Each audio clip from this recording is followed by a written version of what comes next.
بلاول بھٹو نے بھی سست انٹرنیٹ کے خلاف آواز اٹھا دی۔ سندھ یونیورسٹی میں خطاب کرتے ہوئے کہا، تیز ترین انٹرنیٹ بنیادی حق ہے۔ ماضی میں کسی نہ کسی بہانے آپ کو خاموش کرنے کی کوشش کی گئی۔ سینسر کرنے کی کوششیں آج بھی جاری ہیں۔ وہ ڈرتے ہیں کہ آپ اجتماعی طور پر سوشل میڈیا پر اپنی آواز بلند نہ کریں۔ یہ ثبوت ہے کہ آپ کے پاس کتنی طاقت ہے۔ بلاول بھٹو نے کہا، ہم نے ڈیجیٹل بل آف رائٹس کے لیے آواز اٹھانی ہے۔ اسلام آباد میں بزرگوں، بابوں اور سیاستدانوں کو سمجھ نہیں آتا۔ میں آپ کے مطالبات اسلام آباد لے کر جاؤں گا۔ مانتا ہوں اسلام آباد بہت مشکل جگہ ہے۔ ڈیجیٹل بل آف رائٹس پر محنت کی جائے تو کامیابی ملے گی۔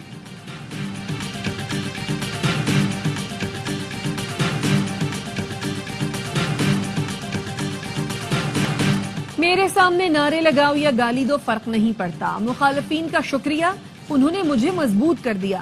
وزیر اعلیٰ پنجاب مریم نواز کا ہونہار اسکالرشپ پروگرام کی تقریب سے خطاب، کہاں سیاسی مخالفت کی بنیاد پر انہیں کردار کشی کا سامنا کرنا پڑا۔ پگڑیاں اچھالنا اور گالی گلوچ سکھانے والا آپ کا ہمدرد نہیں ہو سکتا۔ حکومت اور اپوزیشن کے درمیان مذاکرات کا پہلا دور۔ حکومتی کمیٹی نے پی ٹی آئی سے مطالبات کی فہرست مانگ لی۔ پہلی مذاکراتی بیٹھک کا اعلامیہ جاری۔ فریقین نے مذاکرات کو مثبت پیش رفت قرار دیا۔ اسپیکر قومی اسمبلی ایاز صادق نے بتایا، اجلاس کا ماحول اچھا تھا، سیاست میں بہتری آئے گی، جمہوریت مضبوط ہوگی۔ آج اپوزیشن کے کچھ ارکان نہیں آ سکے، اس لیے آئندہ میٹنگ 2 جنوری کو ہوگی۔ اجلاس کے دوران اسحاق ڈار نے کہا، حکومت جب مذاکرات کی بات کرتی ہے تو دوسری طرف سے ٹویٹ آ جاتا ہے۔ اسد کیسر نے کہا، ہم نے اس مسئلے پر کور کمیٹی میں تفصیلی بات کی، اس عمل کی مذمت بھی کرتے ہیں۔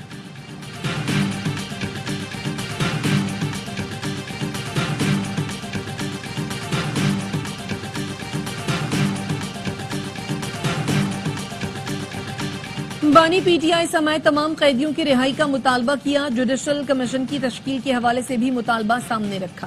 پی ٹی آئی رہنما اسد قیصر کہتے ہیں، حکومت نے بانی پی ٹی آئی سے ملاقات کا مطالبہ مان لیا ہے، ہم ایک چارٹر آف ڈیمانڈ 2 جنوری کو پیش کریں گے۔ صاحبزادہ حامد رضا نے کہا، کوئی ایسا مطالبہ نہیں کر رہے جو ماورائے آئین ہو۔ علامہ راجہ ناصر عباس کہتے ہیں، حکومت کے پاس مذاکرات کا آخری موقع ہے۔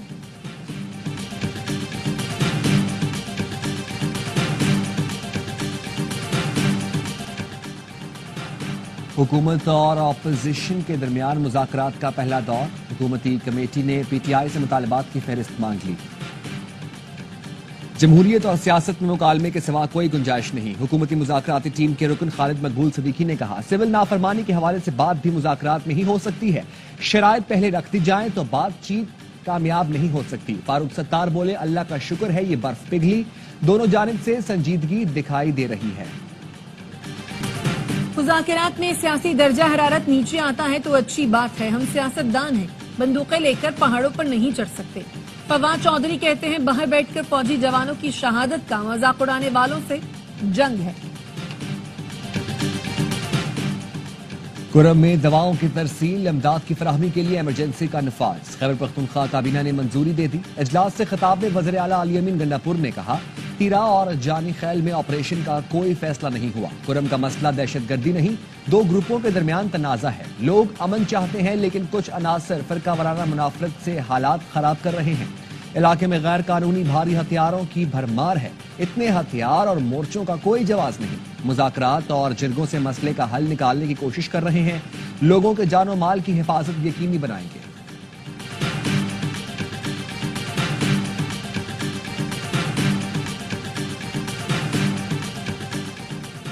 لوور کرم میں اوچک کے قریب مسلح افراد نے 2 مسافروں کو قتل کر دیا۔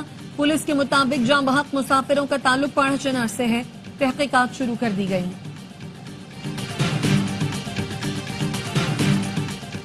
صدر آصف علی زرداری اور وزیراعظم شہباز شریف کی ملاقات آج ہوگی۔ ملک کی سیاسی اور معاشی صورتحال پر تبادلہ خیال کیا جائے گا۔ وزیر اعظم صدر مملکت سے مدارس رجسٹریشن ترمیمی بل پر گفتگو کریں گے۔ چیئرمین سینٹ یوسف رضا گیلانی بھی موجود ہوں گے۔ وزیر اعظم نے وفاقی کابینہ کا اجلاس کل طلب کر دیا۔ امن و امان اور معاشی صورتحال کا جائزہ لیا جائے گا۔